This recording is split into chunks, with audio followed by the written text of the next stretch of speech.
waxaan goobta hidwaaga bood ee lagu soo dhaweynay madaxweynaha jamhuuriyadda Somaliland iyo waftigiisa kula kulmay Xeer-Ilaaliyaha Guud ee qaranka Somaliland Xasan Axmed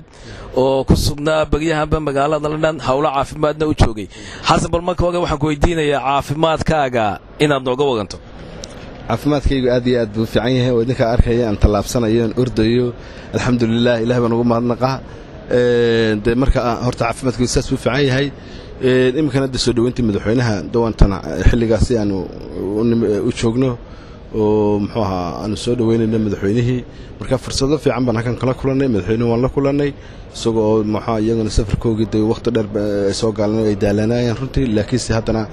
dawata imika hadii la yiraahdo dadweynahana dawla hadli doona insha Allah inta muxuu London iyo gaarkayga degan marka hadii la yiraahdo meelaha marka dambayno haddana balqadiyada ay yimaadeen iyo hawlaha ay yimaadeen TV-gan kala soconay watan bariyahan leeyna yar galgalayo marka calaalay xal waxaan maleynayaa mala khayr baad markay arrimahaas oo kale soo yar baxaan ta ku xigta talabada ku xigta waxay ahaan jirto mid loo socday xasan waxaa Xeer-Ilaaliyaha Guud qaranka kulay nabadgelyadu si weyn bay idin khusaysaa bal nabadgelyada xumadan laga sheegayay Mareykanka iyo Ingiriisku ay ka sheegayaan Somaliland maxaad leedahay way sababeen ama ma jirtaaba horta nabadgelyo xumo ma jirto waxa laga yaabaa in mukhaabaraadku tasabay wax hadlaan inay sources aan fiicnayn ama sources cadu ku ah Somaliland inay ka helaan information khaldan hase yeeshee Somaliland waa loo yahay ama bas xukuumaddan waa loo yahay waqti intay xilka ay haysay iyo kuwii ka horeeyay hadii la yiraahdo marka waa la xisaabtami doonaa event kaliya oo dhacay intii Somaliland maanta madaxweynaha Axmed Siilaanyo uu hayay xilka ma jirto hal event oo terrorism la xiriirada crimes anaga hoos yimaadaan oo booliiskan ka wada xiriirnay baarista dacwadaha culus dawladda Ingiriiskuna way ogtahay runtii iyadaba imka support weyn institutionada qaranka ee la xiriira xagga security-ga iyada imka kaalmaysa anu halkan waxaan nimid March anigii wasiirka arrimaha gudaha iyo wasiirka cadaaladda waxay institutionadu marti qaaday kadib aragii madaxweynaha labada muxuu ahaa la kulmay dawladda Ingiriiska madaxweynaha Somaliland February shirka kadib aad bay institutionadeedii loo qaabilay ilaa FCO Foreign Commonwealth Office ayaan kulanay toddoba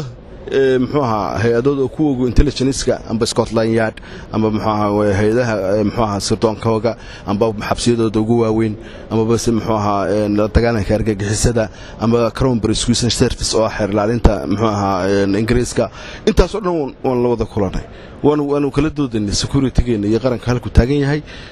institutionadeena waxa lagu sameeyay capacity building evaluation and assessment wax la yiraahdo muxuu ahaa qiimeyn ayaa lagu sameeyay stage-kan joognay wax naga qabanayeen hadda nimka qolo Ingiriis aniga xafiiskaygii muxuu tababar waaweyn oo UNODC ay bixiyeen hay'adahaasi la sameeyay muxuu ahaa prosecutorskiga amba ku xigeenada Xeer-Ilaaliyaha Guud marka waad arkaysaa halka uu maraysa security-geenu inuu aad inuu xoogan yahay institutionada qarankana iyadoo aanay lahayn koonfurtuba waxay yiraahdeen halka kaliya institutionada security ka jiraan waa kuwan baan xoojinayna marka anaga Ingiriiska isma lahayn dawladda kala warami laakiin malaha dhacdooyin kale events kale oo wadamada Carabta amba wadamo kale Afrika ka dhacay iyo baylahda guudeed iska jirta muxuu ahaa wadanka Ingiriiska ka nahay Soomaaliya oo laga yaabo inay ka shakiyaan inay meelaha qaar kood ka soo dusaan ayaa keeni karta warwarka ay qabaan ama bas handadaado amba tarad lagu sameeyay iyaga muwaadiniinta la yiri waxaas baan ku sameyn doonaa oo afduubi doonaa sida imika Liibiya aynu amba ka aragnay ama bas aynu ka aragnay muxuu ahaa Algeria oo Ingiriiska watiyaadu geedeen ilaa 5 qof meelahaas laga dilay amba wadamada kale Mareykanka iyo cidi kale markuu inagu gaar bay nolomo bixino ma oran Somaliland waa security-ga khatar buu yahay wadamooyina raaciyay oo ay ku jiraan kuwaasi ay ku jiraan marka meelaha iyagu ay ka shaki karaan bay heeduna anu ma qaadanin in events yaala inay jiraan marka warar kale oo xuraana bay ku darsan karayaan kuwogan wixina waa laga bixi karaa oo waxa la arki karaa inaan ahayn wax shaqeynaya oo imika inta joogta ajaanibiga ka baxa iyo caankan iyo waan godigeen la leeyay hadana waliba ku qulqulayna waa kuwa jooga waa kuwa ka shaqeynaya marka ma qabo in security qarankeenu inuu yahay wax cabsi gelin kara marka loo eego gobolada kale ee ay la dariskana laakiin sidii waxa weeyaan wadanka oo dhan la silig lagu ma soo xidhinay taas baa ayaa shaki gelin karta nimankii waa la eriyay xamar baa laga eriyay meel bay u yaaceen halkan bay u dhuunteen qaar baa xagaa galay oo urar haddana inagu weyn ognahay inay xuduudeena inaynu ku jirno intaasi dee inaguna mukhaabaraadkeena iyo intelligence-keena iyo way shaqaynayaan marka waxaan ku leeyahay khatar waxa yaaleen waqtiyadii hore eventis-ka waxaan ku soo bandhigi doonaa marka imika shirka madaxweynuhu qabto hadii la yiraahdo London ee jaalada la hadli doono waan ka hadli doonaa eventis-kan waxayna ee nagu horeeyay anaga xukuumad ahaan inta ka hor ayaan soo bandhigi doonaa ma u malaynaysaa sigdoonka Somaliland wada aanay heli karin inay sigdoonka Ingiriiska iyo Mareykanku heli karaan wallahi hadii taasi jirto dawayba soo bandhigi lahaayna xukuumaduna kuma qancin waa in la yiraahdo waxa baa jira la istiltaagaa laakiin imkan waxa weeyaan cabsi guud in wasiirka arrimaha dibadda wala wareysanay madaxweynaha kuwa wala wareysan doona shir baa la isugu iman doona xagga cabsaas ka timid takuusha ilaa waxa weeyaan cooperation ka naga dhaxaynaya Ingiriisku noo qaran maayaan wax koonayaan si ay saas baa jirtay ma damaanad qaadsan halka maxkamad qaban kartaan hadii kale oo ka baxayna marka waxa weeyaan imka anaga information ila sharing information baa naga dhaxayaan Ingiriiska iyaga marka qaar kood nooga soo warama iyagoo gudaha xamar amba ceelasha biyaha ama sameel muxuu ahaa meelaha ay ku toonsan yihiin iyaga ay joogeen ba shabaab joogeen oran jireen oo iska jira baabuur baa soo baxan laba amba caankaasa meelahaas bay ku jiraan qaar baa anaga nasiin jiray information kameel aanu gaarin dawarno dawaynaga information dheeri oo diyaaraduhu xitaa yaani sahmiya wax walba marka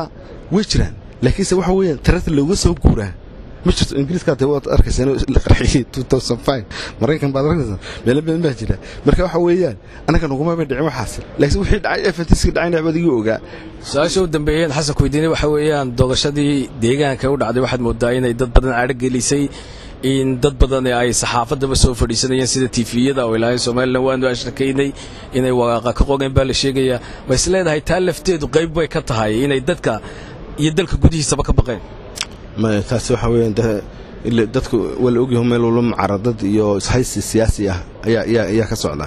taas ma aha waa qori lama sidin hadii nimanka simka qarar qabsatay jiraan oo ridayeen dawal oran lahaa ha iska horkeen ba meeshii civil war baan ka baqaynaa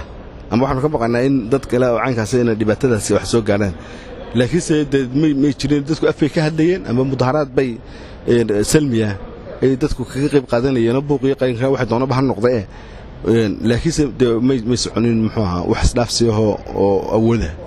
oo meesha ka socday ma jiro marka taas wax maaha wax qiyaas laga qaadan karo Xasan Axmed Xeer-Ilaaliyaha Guud ee qaranka Somaliland oo aan kula kulannay Heathrow Airport aad baad mahadsantahay